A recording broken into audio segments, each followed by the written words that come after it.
नमस्ते बच्चों, मैं सौरभ जैन आपका हिंदी अध्यापक। आज हम पढ़ेंगे कक्षा 7 बसंत भाग 2 में पाठ 8 शाम एक किसान। इस कविता का अर्थ समझेंगे। इस कविता में उपमा अलंकार और मानवीकरण अलंकार का बहुत ही सुंदर तरीके से चित्रण किया गया है। देखिए मानवीकरण का किस प्रकार से कि जो प्राकृतिक दृश्य बताया गया है, पहाड़, सूर्य, जंगल, अंधेरा, इन सब के माध्यम से मानवीकरण अलंकार का प्रयोग किया गया है। तो आइए देखते हैं बहुत ही सुंदर और संक्षिप्त यह कविता, जिसके कवि का नाम है सर्वेश्वर दयाल सक्सेना। प्रारंभ करता हूँ। आकाश का साफा बांधकर सूरज की चिलम खींचता बैठा है पहाड़। घुटनों पर पड़ी है नदी चादर सी, पास ही दहक रही है पलास के जंगल की अंगीठी। अंधकार दूर पूर्व में सिमटा बैठा है भेड़ों के गल्ले सा। अर्थ देखते हैं। आकाश का साफा बांधकर सूरज की चिलम खींचता बैठा है पहाड़।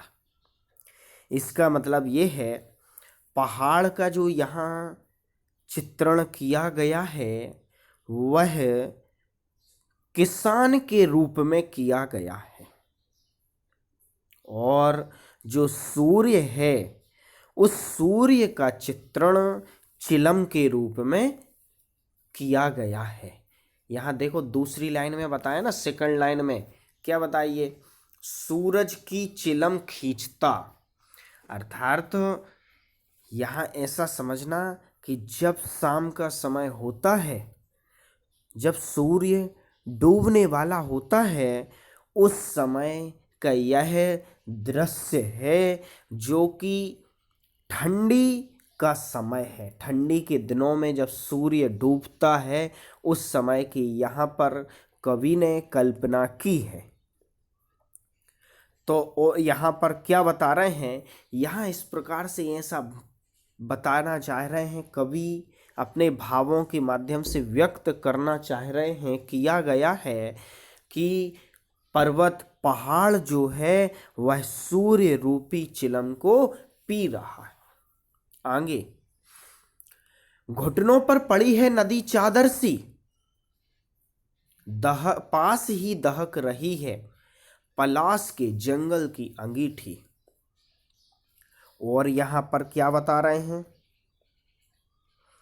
यहां पर बता रहे हैं कि वह घुटनों पर पड़ी है चादर सी नदी, कि पहाड़ से जो नदी निकल रही है, तो मानो ऐसा लग रहा है कि पहाड़ रूपी किसान ने घुटनों तक सफेद चादर को ओढ़ के रखा है।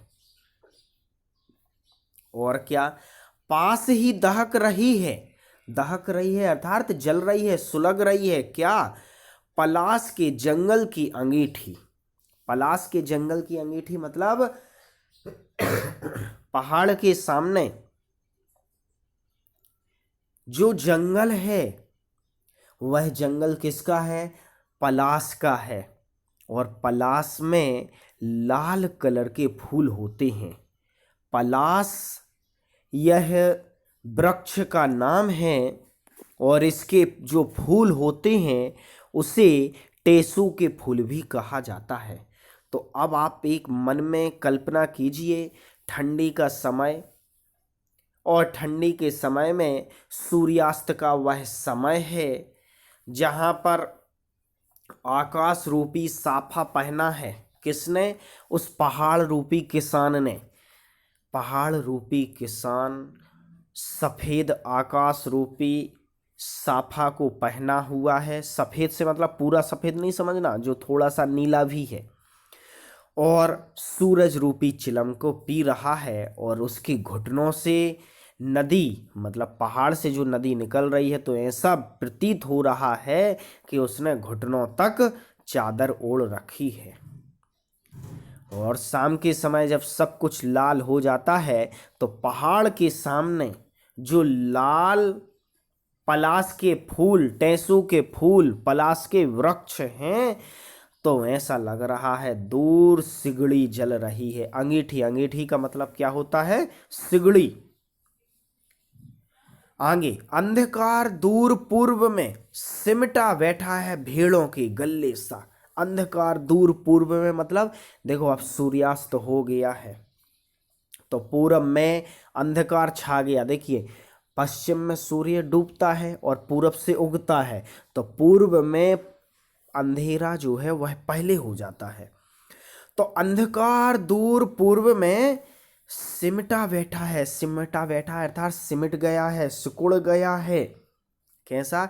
भेड़ों की गल्ले सा। भेड़ों की गल्ले सा इसका मतलब होता है कि जानवरों के झुंड के जैसा वह अंधकार फैला हुआ है।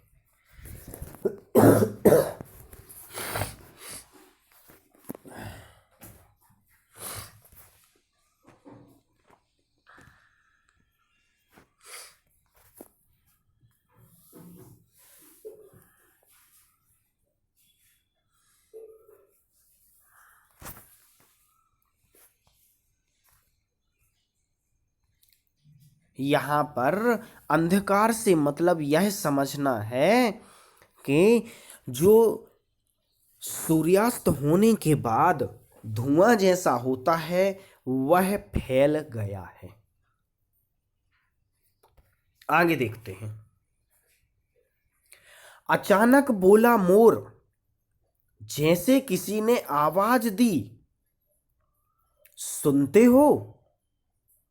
चिलम औंधी, धुआं उठा, सूरज डूबा, अंधेरा छा गया। देखिए क्या, अचानक बोला मोर, जैसे अचानक एक हम जो है शाम के समय अचानक से मोर बोला, और मोर भी इस प्रकार से बोला कि जैसे लगता है कि किसी ने आवाज दी हो। क्या आवाज दी हो? सुनते हो? अब जैसे ही ये आवाज दी तो क्या हुआ? चिलम औंधी, चिलम औंधी अर्थात पहाड़ के मुंह से जो सूरज रूपी गोला था, सूर्य था, वह औंधा अर्थात उल्टा हो गया, अर्थात डूब गया, पूरा डूब गया। और क्या हुआ? धुआं उठा, धुआं उठा अर्थात अंधकार हो गया, मतलब सूरज डूब गया, धुआं उठा थोड़ा और अंधेरा छा गया। तो इस प्रकार से हमने इस कविता का अर्थ समझा। धन्यवाद।